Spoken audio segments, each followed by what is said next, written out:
Movie की शुरुआत 1941 France से होती है और हम एक जर्मन ऑफिसर को देखते हैं जो अपनी फ्रेंच गर्लफ्रेंड के साथ कहीं जा रहा था। जब ये लोग जंगल के रास्ते से गुजर रहे थे तभी रास्ते के बीच में एक पेड़ गिरा हुआ पड़ा था। जब ड्राइवर उस पेड़ को हटाने के लिए गाड़ी से नीचे उतरता है तभी उसे एक गोली आकर के लगती है और उसका वहीं पर काम तमाम हो जाता है। इसके बाद इस जर्मन ऑफिसर और उसकी गर्लफ्रेंड पर भी गोलियों की बरसात हो जाती है।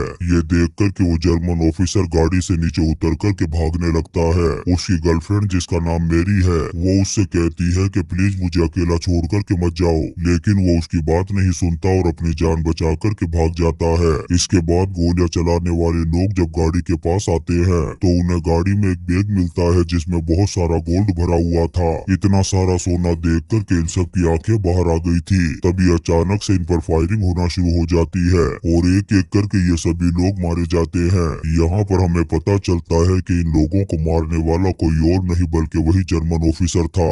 इन लोगों का काम तमाम करने के बाद वो गाड़ी में बैठता है और स्टार्ट करने लगता है, लेकिन गाड़ी स्टार्ट नहीं हो रही थी। तब वो अपनी गर्लफ्रेंड मेरी और सारा गोल्ड लेकर के पैदल ही निकल पड़ता है। इसके बाद हमें 3 साल बाद का सीन दिखाया जाता है जहाँ पर यूरोप के कई देशों में जर्मनी को हार का मुंह देखना पड़ रहा था। जीत के बाद यूरोपियन लोग उन औरतों से नफरत करने लगे थे जो नाजियों से करीब थी।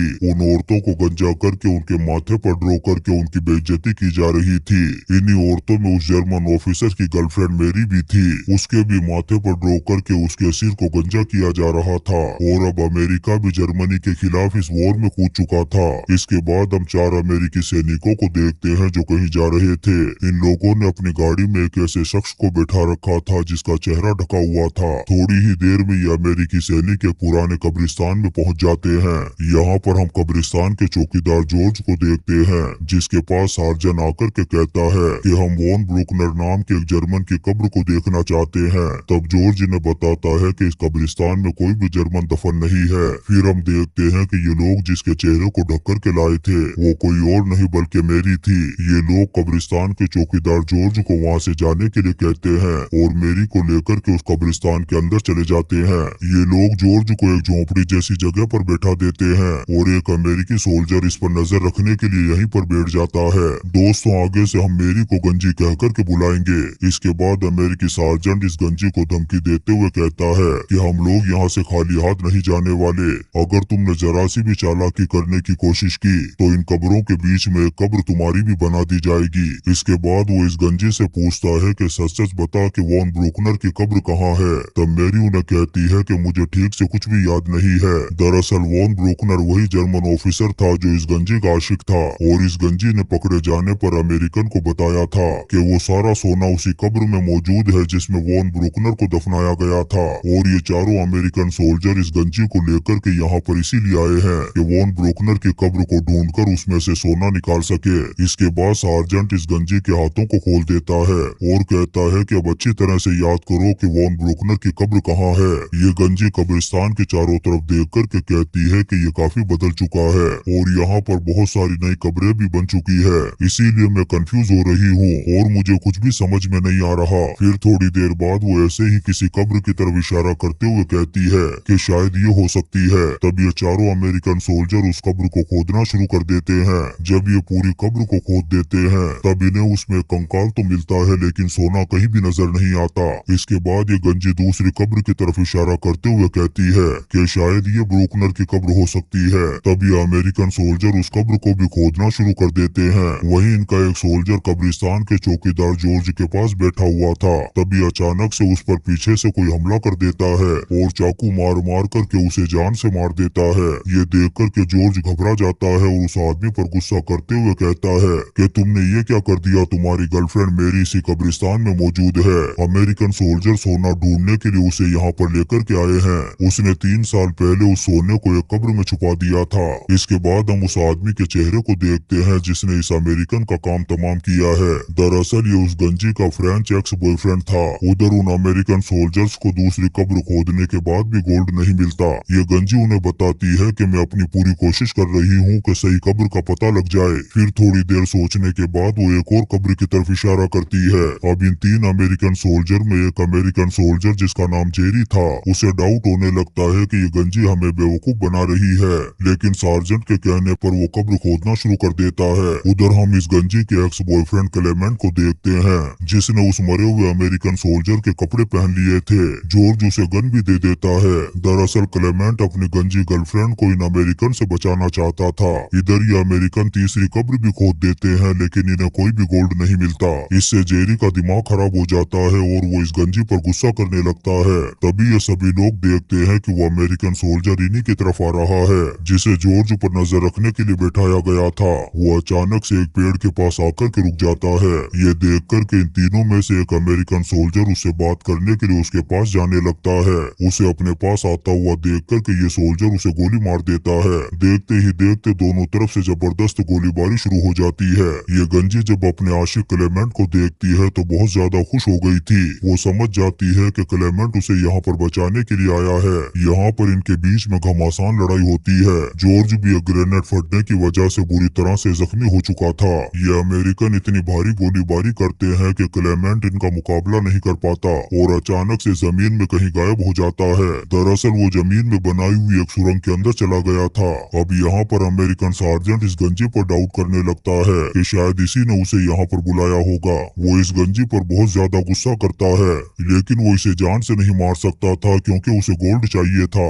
उधर हम जॉर्ज को देखते हैं, जिसका ग्रेनेड की वजह से एक हाथ टूट चुका था, लेकिन वो अपने दूसरे हाथ से गन उठा लेता है और उसी अमेरिकन पर गोली चलाता है जिसे गोली लग चुकी थी। तभी सार्जेंट जॉर्ज को भी गोलियों से भून करके नासा के रॉकेट में बिठा देता है। वो अमेरिकन सोल्जर भी मर चुका था जिसे जॉर्ज ने गोली मारी थी। अपने साथी की मौत से जेरी को बहुत ज्यादा गुस्सा आ रहा था। वो एक चाकू लेकर के इस गंजी को मारने के लिए जाता है, लेकिन सार्जेंट जब उसे समझाता है तब वो इस गंजी को छोड़ देता है। इसके बाद ये इस गंजी को एक जगह पर बांध देते हैं और उस सुरंग में क्लेमेंट को ढूंढना शुरू कर देते हैं। ये अमेरिकन उस सुरंग में ग्रेनेड फेंक देते हैं, लेकिन फिर भी क्लेमेंट को कुछ नहीं होता। इसके बाद ये लोग सोने के लालच में एक के बाद एक कई कब्रों को खोद देते हैं, लेकिन इन्हें कहीं भी सोना नहीं मिलता। इसके बाद कहानी फ्लैशबैक में जाती है और इस गंजी को वो पल याद आते हैं जब वो ब्रूकनर के साथ थी।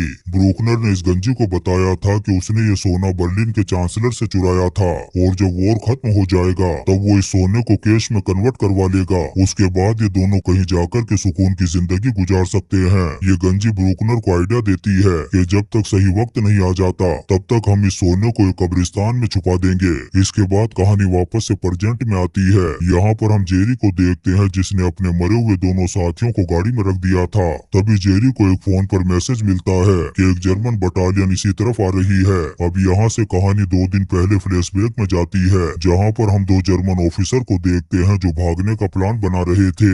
दरअसल जर्मन हर जगह से हार रहा था और ये सभी जर्मन सोल्जर यहाँ से भागकर के इटली जाना चाहते हैं। इन्हीं 2 ऑफिसर में हम वॉन ब्रूकनर को देखते हैं, जिसकी कब्र को वो 4 अमेरिकन उस कब्रिस्तान में ढूंढने के लिए आए थे, लेकिन वॉन ब्रूकनर तो यहाँ पर जिंदा बैठा हुआ था। दरअसल ब्रूकनर यहाँ से भागने से पहले उस गंजी से भी मिलना चाहता था ताकि वो उस गंजी से अपना छुपाया हुआ गोल्ड ले सके। कहानी वापस से प्रेजेंट में आती है। यहाँ पर इन अमेरिकन सोल्जर को पता चल चुका था कि जर्मन बटालियन इसी तरफ आ रही है, इसीलिए ये अपने काम को जल्दी जल्दी खत्म करके यहाँ से भागना चाहते थे। लेकिन ये गंजी तो इन्हें सच्चाई बताने के लिए बिल्कुल भी तैयार नहीं थी। उसने एक के बाद एक कई कब्रें खुदवा करके इन सोल्जर्स की ऐसी की तैसी कर दी थी। इसके बाद सार्जेंट इस गंजी के सर पर एक खोपड़ी रखता है और निशाना लगा करके उसे उड़ा देता है। फिर एक और खोपड़ी रखता है और दूर जाकर के उसे भी शूट कर देता है। इसके बाद तीसरी खोपड़ी रखता है और उसे शूट करने के लिए ज्यादा दूर जाकर के निशाना लगाता है, लेकिन उसका निशाना सही नहीं लग रहा था। ये देख कर के इस गंजी की पैंट गीली होने लगती है कि कहीं ये मेरी खोपड़ी ना उड़ा दे। तब वो सार्जेंट को बताने लगती है कि 3 साल पहले क्या हुआ था। ये गंजी उसे कहती है कि वॉन ब्रूकनर को मैंने ही सोना छुपाने का आइडिया दिया था और मैंने सीक्रेट मैसेज भेज करके किसी को बताया था कि हम आज उस सोने को छुपाने वाले हैं। इसके बाद मैं और ब्रूकनर उस सोने को छुपाने के लिए कब्रिस्तान की तरफ जा रहे थे। ये वही सीन था जो हमने मूवी के शुरू में देखा था। तभी वहाँ पर कुछ लोगों ने आकर के हमला कर दिया था। दरअसल वो सभी लोग इस गंजी के ही साथी थे, लेकिन वो सभी ब्रूकनर के हाथों से मारे गए। इसके बाद आधी रात को मेरी और ब्रूकनर कब्रिस्तान में पहुँचते हैं। दरअसल मेरी की प्लानिंग थी कि जब ये कब्रिस्तान में सोना लेकर के पहुँचे तो उसके साथी यहाँ पर पहले से ही मौजूद होंगे और मेरी के साथियों में उसका एक्स बॉयफ्रेंड क्लेमेंट भी शामिल था। ये सभी लोग मिलकर के ब्रूकनर को इसी कब्रिस्तान में खत्म करना चाहते थे और सोना भी यहीं पर किसी कब्र में छुपाने की प्लानिंग थी। लेकिन मेरी के आधे साथियों को तो ब्रूकनर ने रास्ते में ही नासा के रॉकेट में बिठा दिया था और बाकी के साथी कहाँ है ये मेरी को भी नहीं मालूम। इसके बाद ये गंजी अकेली ही उस सोने को ले जाकर के कब्र में छुपा देती है और ब्रूकनर की गन लेकर के उसके फेस पर गोली मार देती है। इसके बाद वो ब्रूकनर और सारी चीजों को उस कब्र में डाल करके यहाँ से चली जाती है। यहाँ पर हमें पता चलता है कि गोली लगने के बाद भी ब्रूकनर अभी भी जिंदा था, लेकिन जैसे ही ये गंजी कब्रिस्तान से बाहर निकली उसे एसएस ने गिरफ्तार कर लिया और इसके बाद उसे 3 साल जेल में रहना पड़ा। लेकिन जब अमेरिकन को उस गोल्ड के बारे में पता चला तो वो इस गंजी को जेल से निकाल करके अपने साथ ले गए। यहाँ पर ये गंजी बताती है कि वॉन ब्रूकनर ने उसके माँ बाप पर बहुत जुल्म किया था और उन्हें मौत के घाट उतार दिया था। इस गंजी ने वो सोना उन्हीं की कब्रों में छुपा दिया था। तभी हम क्लेमेंट को देखते हैं जो उस सुरंग से बाहर निकल गया था। इसके बाद वो गंजी उन अमेरिकन को अपने माँ बाप की कब्र दिखाती है। जब वो उस कब्र को खोलते हैं तो उन्हें वो सारा सोना मिल जाता है, लेकिन इस कब्र में ब्रूकनर की लाश नहीं थी। तब ये गंजी इन्हें कहती है कि मैंने ब्रूकनर की लाश को भी इसी कब्र में डाला था। लेकिन जेरी को अभी भी इस गंजी पर डाउट हो रहा था कि जरूर ये कुछ न कुछ अभी भी छुपा रही है। इसके बाद ये दोनों अमेरिकन यहाँ पर प्लान बनाते हैं कि जर्मन बटालियन यहाँ तक पहुँचे। इससे पहले ही हम इस गंजी को नासा के रॉकेट में बिठाकर यहाँ से निकल जाते हैं। तभी यहाँ पर क्लेमेंट आ जाता है। ये गंजी मौके का फायदा उठाकर के गोल्ड लेकर के भागने लगती है। इधर क्लेमेंट और अमेरिकन के बीच में जबरदस्त फायरिंग स्टार्ट हो गई थी। क्लेमेंट फायरिंग बंद करके उस गंजी का पीछा करता है और उसे पकड़ लेता है। ये गंजी क्लेमेंट पर गुस्सा करते हुए कहती है कि तुमने 3 साल पहले मुझे अकेला छोड़ दिया था। क्लेमेंट भी उससे माफी मांगते हुए कहता है कि इसमें सारी गलती जॉर्ज की थी।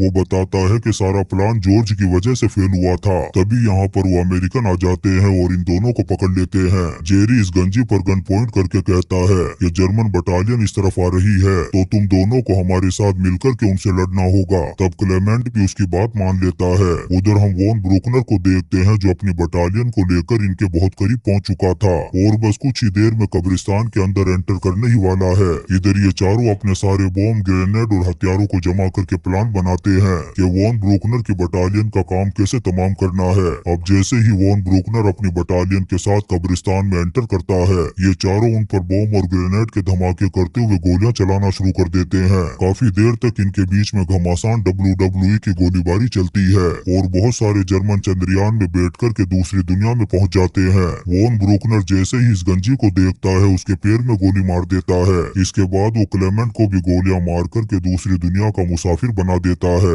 इधर जेरी को भी एक जर्मन सोल्जर ने चाकू मार मार करके अधमरा कर दिया था। फिर ब्रूकनर उसे भी गोली मार करके मौत के घाट उतार देता है। अब इस पूरे कब्रिस्तान में सार्जेंट, वो गंजी और ब्रूकनर जिंदा बचे हुए थे। यहाँ पर ब्रूकनर इन दोनों से कहता है कि क्यों ना हम तीनों गोल्ड बांट करके अपने अपने रास्ते निकल जाएं। ये बात सुनकर के तीनों एक दूसरे के सामने आ जाते हैं, लेकिन तभी ये गंजी सार्जेंट को गोलियों से भून देती है और उसका भी विकेट गिर जाता है। इसके बाद ये गंजी और ब्रूकनर एक दूसरे पर गोलियां चला देते हैं, जिससे ये दोनों अधमरे होकर के जमीन पर गिर जाते हैं। लेकिन ये गंजी चाकू से स्टेप करके ब्रूकनर का भी काम तमाम कर देती है। तभी हम अमेरिकन फाइटर को देखते हैं जो यहाँ पर बम्बार्डमेंट करने वाले थे, क्योंकि सार्जेंट ने जर्मन के यहाँ पहुँचने से पहले ही हवाई हमलों का ऑर्डर दे दिया था। ये अमेरिकन फाइटर इस कब्रिस्तान में इतने बम गिराते हैं कि जिससे पूरे कब्रिस्तान की जमीन हिल जाती है। लेकिन ये गंजी किसी तरह से बच गई थी। वो उस गोल्ड से भरे हुए बैग को उठाती है और वापस उसी कब्र में रख देती है। इसके बाद ये गंजी यहाँ से चली जाती है। फिर दोबारा कभी भी लौट कर के वो वापस इस कब्रिस्तान में नहीं आई। उसने पेरिस जाकर के एक आर्किटेक्ट से शादी कर ली और 1997 में वो इस दुनिया को छोड़ कर के चली गई।